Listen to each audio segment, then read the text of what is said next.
If you want to keep up to date with the latest channel activity, Destiny news, and dank memes, follow me on Twitter at Rickakis.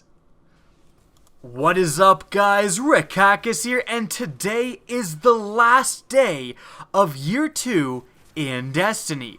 And saying that is absolutely surreal. It's crazy to think that Year 2 is finally coming to an end, and tomorrow, Year 3, will start with the Rise of Iron. As someone who's been playing since the Destiny Alpha, it's insane to think about and to see how far this game has come up until this point on the precipice of even more new things. And it's also crazy to think that the next big content addition to Destiny after the Rise of Iron will be Destiny 2. All of these things, it just is crazy to think about. And because of this craziness, I think that it's proper to say goodbye, a fitting farewell to Destiny's Year 2. And to do so, I want to discuss Year 2. What happened in Year 2? What were the lessons learned in Year 2 that, made it better near the end? And what are some lessons that Bungie can continue to learn and, for the Rise of Iron and in Destiny's future? Well, let's get started here with the beginning of Year 2, because Year 2 officially began with the Taken King expansion, an absolutely massive addition to Destiny. Content-wise, this expansion was insane. Adding the new foundries. Remember, before that point, the foundries were no more than lore and grimoire cards in the game. They didn't have their distinct looks to them. They didn't have their distinct perk layouts. Every gun had the same perk layout if it was a legendary gun, and there was very little dividing the looks and the styles between these weapons. And so that's something that I think a lot of players have a hard time remembering, or for new Guardians, a lot of players joined after the Taken King because, of course, Destiny was sold in a bundle with the Taken King and all of the other expansions, as well as the vanilla game. A lot of players forget, or possibly don't even remember the game before the diversity of the foundries, and so that is a huge addition to the game that we often take for granted. Even just aesthetically, seeing all these varieties of weapons is something really cool. It also added, of course, the new raid, King's Fall. All of the raids in Destiny, I think, are fantastic pieces of content. My one criticism of King's Fall would possibly be that it relied a little too much on the mechanics and didn't have the same intensity somewhat as the Vault of Glass, but really that's just a minor criticism. Overall, King's Fall itself gave me hundreds of hours of enjoyment and playtime, so I really can't complain too much about it. King's Fall also added a massive amount of new strikes, and it added the idea of strike-exclusive loot, which before then wasn't really in the game. There was loot that you earned while doing the strike playlist, but never actual loot tied to certain bosses and certain strikes. Again, Taken King added a massive amount of content. What was done to Destiny in the Taken King has been the baseline for everything to come. Even the Rise of Iron is not reinventing the wheel, it's just building upon what was built in the Taken King. The really only negative thing about the Taken King, not even necessarily in my eyes, but in a lot of people's eyes, was the price tag. $40 for an expansion was somewhat of a new thing in the console market. PC players are somewhat used to this, with stuff like World of Warcraft having full-priced expansions. But in Destiny and in a console game, this very rarely happens, having a very expensive expansion promising a ton of content. Most players were used to the Call of Duty and Battlefield models of around $15 for a relatively small expansion. Now, at the time, looking at the content added and the price tag, I said that the Taken King was worth buying, and I would stand by that. Again, I got hundreds of hours out of the Taken King. To me, it was more than worth $40, but to each his own. After the Taken King, though, and it was a fantastic addition to Destiny, I believe, things did start to slow down. Bungie reported that it was changing its model, and instead of having these big expansions, it would provide smaller live updates and also have microtransactions in order to fund them. The first of these live updates was the Festival of the Lost, where you could collect masks for your character, similar to Halloween, and it was added for Halloween. This was relatively fun. Most people enjoyed this. It was pretty cool being able to do these different activities. Eris handed out raisins, stuff like that was pretty funny. And in total, the Destiny players enjoyed this first live update. And having emotes that you could buy for real money really wasn't that big of a downside. People saw it as purely aesthetic, and of course at the time it was, and it was accepted by most Destiny players.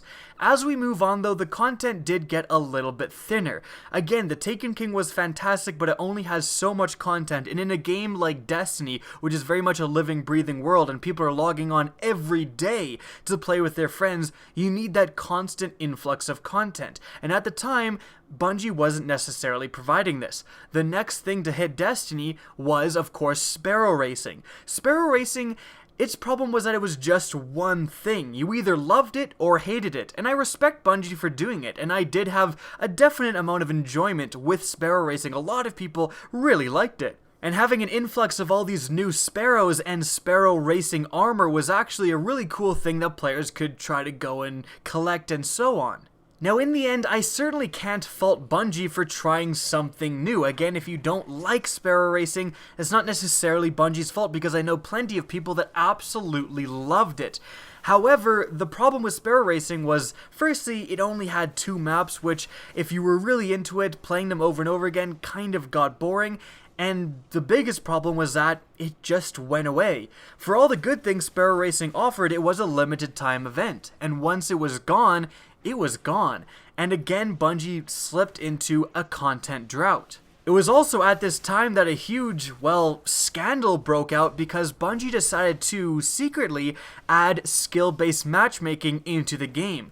Destiny's PvP has never really been known for its crisp connection, if you know what I mean. And although a lot of players love PvP, and I would never fault them for doing so, again, the connection has never been one of the Crucible's strong points, and introducing skill-based matchmaking did not help this. At this time, many Destiny PvP personalities were constantly posting on their Twitter, in their videos, just over and over again, how crazy things had gone. My Twitter feed was literally filled to the brim with these PvP personalities showing clips of getting sniped behind walls and rocks and just outrageous lag and all of that stuff. And unfortunately, to top everything off, again, Bungie never told anyone it was introducing skill-based matchmaking. And when asked directly, they responded with the fact that they didn't. In the end, it was eventually revealed that they had, because they actually had to go and reverse that because so many players were outraged. This was not a great time for the game. A lot of players, I actually wasn't even one of them, criticized Bungie harshly, and rightfully so, for not communicating properly with its audience, for quite literally hiding things from their players.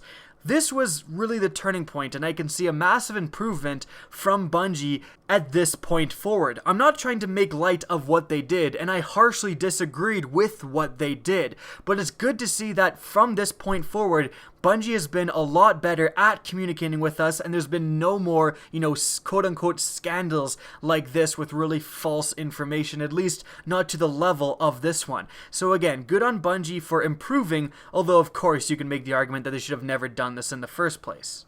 So at this point in year 2, after Sparrow Racing but before Crimson Days, a lot of players were very dissatisfied with the game. And guys, this is not just me trying to be ultra negative or just complaining. Even if you weren't dissatisfied with the game, there's basically no denying that many players were upset with the game, with what it had offered, and with what had gone down with Bungie at this point. And the next addition to Destiny really didn't help, because it was the aforementioned Crimson Days. Although most players, including myself, agree that the actual Crimson Days playlist was a lot of fun. I really enjoyed it. The amount of content added really didn't make for a substantial addition. I called it a joke, and many other Destiny personalities basically said the same thing. We were asking for more content, weapons, armor, stuff that we could go out and collect, and stuff that would stick with us after the Crimson Days disappeared, to which it very much did. The only things added in that expansion were a couple of ghosts and a couple of shaders, and although they were kind of cool, and I still have my chocolate ghosts and I whip it out every once in a while, this really did not mix up gameplay, and it was not good for a game that was, at the point, pretty starved for content. And if things didn't already look gloomy, it was about to get even more gloomy, because on the horizon appeared another ship, and its name was The Division. The Division came along, was a loot-based game, and had a lot of promise. It provided an overall well-received beta, and a lot of Destiny players migrated from Destiny to The Division. Myself included, I was producing a lot of Division content back then. However, we underestimate how much Bungie has learned. They have learned a ton throughout Destiny, and they have kept making improvements as Destiny has evolved. The Division came out, and although things, I think, started pretty well, the Division just had no staying power. It had no end game. That was one of the most common criticisms. Destiny had its raids, which were absolutely fantastic. It was something that you could sink hours and hours of time in, perfecting and getting all the loot, completing your collections. And the Division had none of those things at the time. In arguably a very dark time for Destiny, Bungie decided to bounce back in a big way. Bungie introduced us with the April update, the first, I think, proper free content addition to the game. Everything that the players were criticizing Bungie for not including in these live updates. For example, when I made my Crimson Days video, I was saying, hey, you need to provide new armor sets, you need to provide new weapons, you need to provide things that change up gameplay.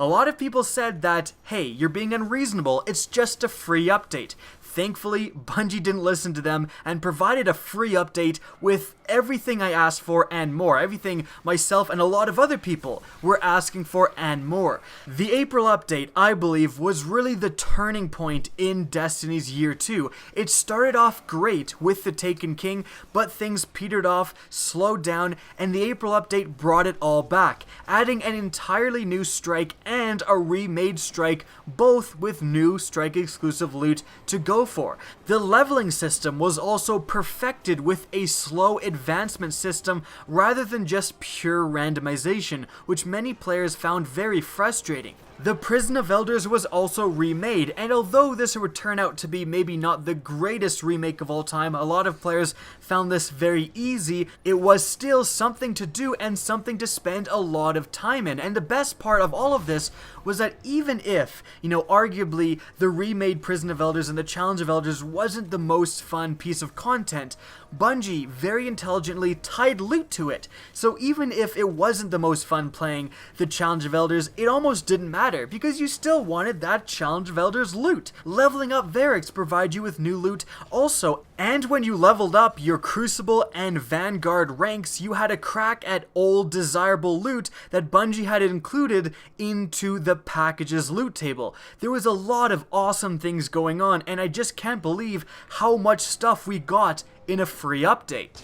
Funny enough, considering I had mentioned the Division, the April update actually came out on the exact same day as the Division's big update 1.1, I believe, which added its first incursion. Imagine being a content creator that covered both games on that day. In my opinion, the April update being as good as it was, and the Division's first big update being as underwhelming as it was, really kind of led to the decline of the Division at that time. A lot of Destiny players that had bought the Division because they wanted something new to do migrated back, rightfully so, to Destiny to experience the new content, new leveling system, and new loot. It was an absolutely crazy time for both games. At that point, Destiny just trucked along till this point in time now. The only other thing I think that's worth mentioning is that Heroic Strikes got revamped in an update. They got a bunch of modifiers added, and now you have Heroic Strikes with all of the burns as a possibility to spawn, and they're a lot more fun because of it, at least I think. And that whole history leads up to today, at again the precipice of Year 3. So, what have we learned? Well, I think it would be foolish to not acknowledge how much Bungie has learned from this whole experience. Again, the April update really being, in my opinion, the pinnacle of what everyone was asking for in a live update, showed that they were listening to the Destiny community. And a lot of the stuff we see in the Rise of Iron that they are adding kind of confirms this as well, revamping artifacts, improving the story content and the lore, adding new exotics that are attainable through quests. All of this stuff has been requested and acknowledged by the Destiny community. And as a Destiny player, I sit here very excited and very hopeful for the future of the game. Now, let's talk a little bit about the future of the game, because likely what's going to happen in Year 3 also happened in Year 2, where the Rise of Iron is going to provide Destiny with a bunch of much needed content for quite a while, several months, and then that content is going to run dry, and we're going to be looking to Bungie for the next thing to add. However, we do have to be a little bit understandable. The majority of the Bungie development team is working on Destiny 2. They can't very well make another big expansion. However, I'm very hopeful, and I really do think that they learned their lesson around Crimson Days, around Sparrow Racing. In between that time, they took a lot of flack. There was a lot of unhappy players, and I think they know that. So hopefully we can look forward to more April update style additions to Destiny. They won't be every month, but every few months, every 4, 5, 6 months, I would expect 1 or 2 during Year 3. And in fact, Bungie has said, they are quoted in saying that they're considering revamping the old raids. Just like they did with the April update, revamping the Prison of Elders, the, July update or whatever the next update we're going to get, the January update or whatever, that could revamp the Vault of Glass, for example, and introduce maybe one new strike, remake one more strike. They still haven't remade the Nexus Mine strike, so I'm waiting on that, but something like that we as Destiny players should be expecting. And fill in the time between these big updates with live events like Sparrow Racing coming back in December and all of that stuff, and we have a hell of a Year 3 to look forward to. Guys, I hope you enjoyed this video and this look back on Destiny's Year 2. Now, if you did enjoy, please remember to help me out by simply rating and especially sharing this video. If you want to see more Destiny content similar to this, don't be afraid to slap that subscribe button. If you want to get in touch with me and keep up to date with the latest channel activity, the best way is to follow me on Twitter. That's linked in the description down below, as is my Twitch channel, which you can also follow. Again, I hope you enjoyed the video, and as always, have a good day.